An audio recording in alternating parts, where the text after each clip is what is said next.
Welterweight bout, Jake Matthews coming in at minus 300 against the debuting Darrius Flowers, sitting at plus 225. Taking it on short notice is Darrius Flowers. Both men 28 years of age. Jake Matthews been around for a while.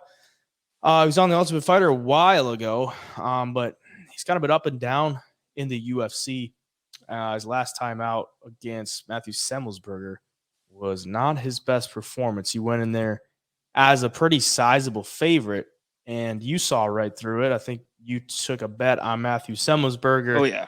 And cashed the ticket there. But he's fighting Darrius Flowers here on short notice. He was supposed to take on Miguel Baeza. Darrius Flowers got the contract on the Contender Series, and he was matched up against Amiran Gogaladze, who was from Georgia, and Flowers was a plus 240 underdog. And Gogaladze is going for the triangle, gets slammed on his shoulder, and the shoulder pops out. Darrius Flowers gets a win. I would find it hard to believe that he was not in that spot to take a loss.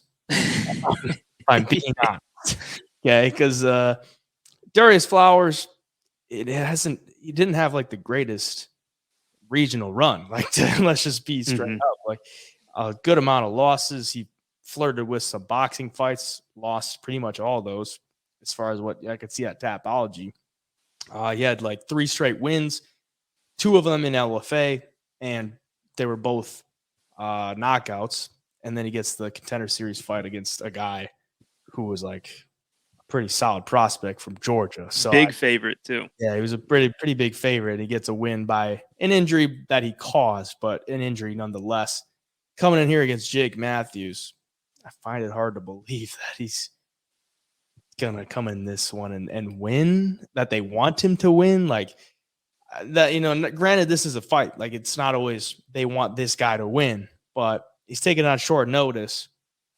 And like, why hasn't he fought since his Contender Series fight? That doesn't really make much sense. But yeah, I just think Jake Matthews is probably better. Definitely more talented as far as everything goes.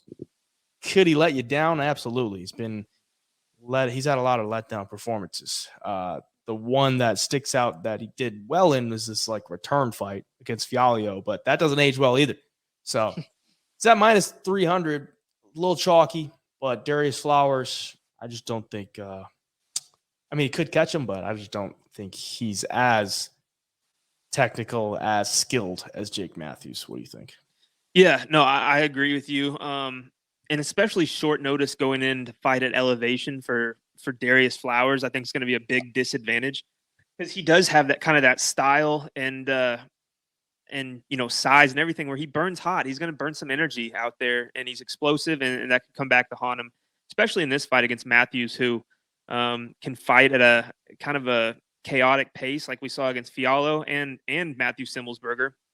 But I just don't see where Flowers is going to have the upper hand here. I was looking too. Jake Matthews on the feet, he's pretty damn good defensively. Throughout his whole entire UFC run, all the fights in the Ultimate Fighter, everything, which is a lot of fights, he's only hit 2.24 significant strikes per minute with a 61% defense. That's pretty damn good for that many fights.